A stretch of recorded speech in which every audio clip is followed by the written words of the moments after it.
Hola, saludos a todos, les habla el ingeniero Andrés García, bienvenidos al canal y bienvenidos a esta serie que he denominado Diseñando Estructuras Metálicas, en la cual el objetivo es darles a conocer a compañeros o a las personas interesadas algún contenido de carácter básico sobre el diseño de estructuras metálicas. En esta ocasión vamos a tocar un tema fundamental que muchos ingenieros o estudiantes de ingeniería no conocen con claridad. Vamos a ver cuáles son los tipos de conexiones en estructuras metálicas. Empecemos.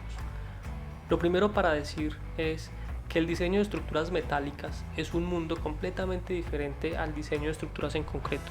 Más allá del material en sí mismo, las estructuras de concreto encuentran su complejidad en el detallamiento del acero de refuerzo, la separación, el diámetro, los traslapos, la posición de los ganchos, la cuantía mínima y máxima, etc. En cambio, las estructuras de acero encuentran su complejidad en el detallamiento o diseño de las conexiones. Cómo conectar una columna en acero o su fundación, o cómo se conectan las vigas a las columnas, y además, si estas tienen riostras, cómo lo podemos manejar.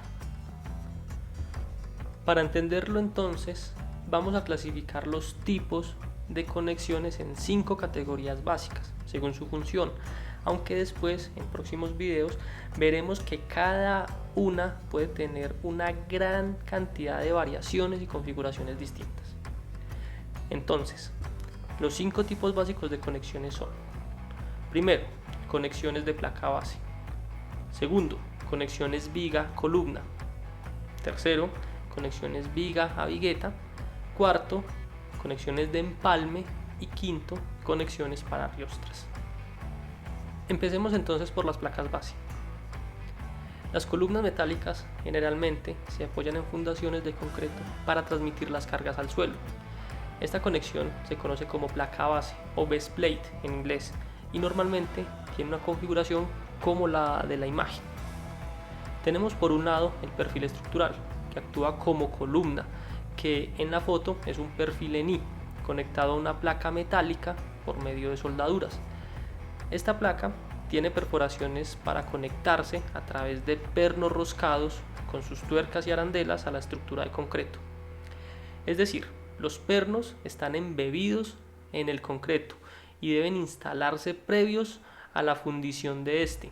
Además, se debe considerar que en estos casos el pedestal puede estar sometido a estados de falla adicionales conocidos como breakout o pull out en inglés. Pasemos ahora a la conexión entre viga y columna. En esta tenemos muchas alternativas, las cuales dependen del tipo de elementos que estemos conectando.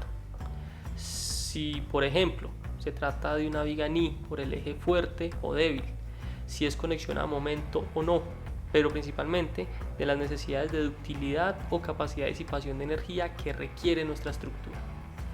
En estas conexiones encontraremos que son por lo general conexiones predefinidas y que en la mayoría de los casos deberemos seguir una configuración básica, a partir de la cual, modificando la geometría, el diámetro de los tornillos, espesor de placas y capacidad de las soldaduras, encontraremos un diseño adecuado para nuestra estructura. Los dos tipos de configuración que primero necesitamos aprender a manejar son la conexión de placa de extremo o end plate y la conexión de plata banda.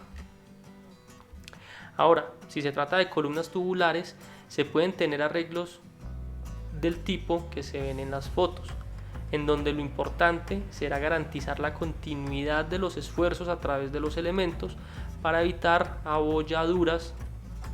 Como tercer punto, veamos ahora las conexiones entre las vigas y las viguetas.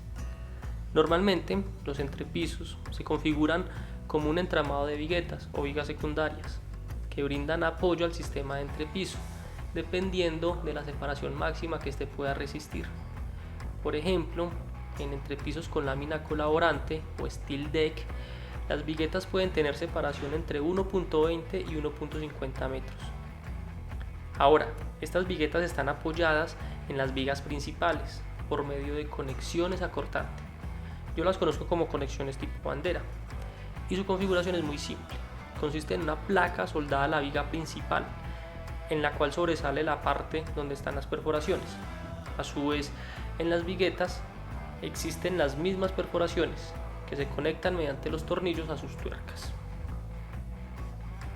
En el cuarto punto tenemos un tipo de conexión fundamental. Pensemos en esto. Una de las principales ventajas de las estructuras metálicas es que son prefabricadas en un taller de soldadura y corte para posteriormente ser llevadas a obra, donde las diferentes piezas se ensamblan fácil y rápidamente por medio de tornillos, evitando realizar soldaduras de obra.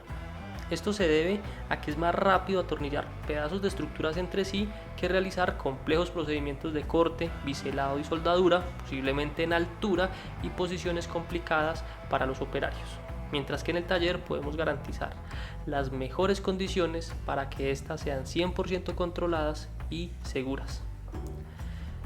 Entonces, necesitamos fabricar en taller piezas de estructuras de un tamaño y peso que puedan ser manipuladas y transportadas hasta la obra. Y esto es una limitante, ya que por lo general existen normas nacionales que limitan la longitud y el peso para transporte por carretera. Por ejemplo, si tenemos un edificio de 20 metros de altura, aunque en taller podemos soldar una columna de esta longitud, no podríamos transportarla. Por esto necesitamos dividir estos elementos y diseñar un empalme atornillado que permita llevar a obra dos piezas de 10 metros de longitud y conectarse entre sí. Esta conexión consiste en una serie de perforaciones en los extremos de los miembros a conectar, para después colocar una placa de continuidad entre ellas y unir todo por medio de tornillos. Vale la pena aclarar que estas conexiones se pueden presentar en muchas otras ocasiones, como en vigas, riostras o elementos de cerchas, y su configuración puede ser igualmente variada dependiendo del tipo de elementos que conecte. Por último, tenemos las conexiones de los arriostramientos, que en sí son un mundo completo y complejo dentro del diseño de las estructuras metálicas. Como saben, las riostras son elementos que aportan la rigidez horizontal a nuestras estructuras dependiendo de su configuración. Estas riostras están conectadas a las vigas y columnas por medio de placas o gusset plate, también conocidas como cartelas, además de requerir en muchos casos una serie de rigidizadores para evitar fallas locales en los miembros, ya que cuando se presentan las fuerzas horizontales debidas a sismo o viento, estas van a transmitir una gran cantidad de esfuerzos que, si no se controlan adecuadamente, pueden tener resultados catastróficos. En resumen, vimos los 5 tipos de conexiones que es necesario aprender a manejar, diseñar y combinar entre sí para lograr diseños coherentes y seguros en estructuras metálicas. Les pido amablemente que dejen en los comentarios cuál quieren que sea la primera conexión a la que le dedique más videos explicativos. Esto fue todo por este video, espero que les haya sido de ayuda y aporte un granito de arena a crear cultura y divulgar conocimientos sobre las estructuras metálicas. Chao pues.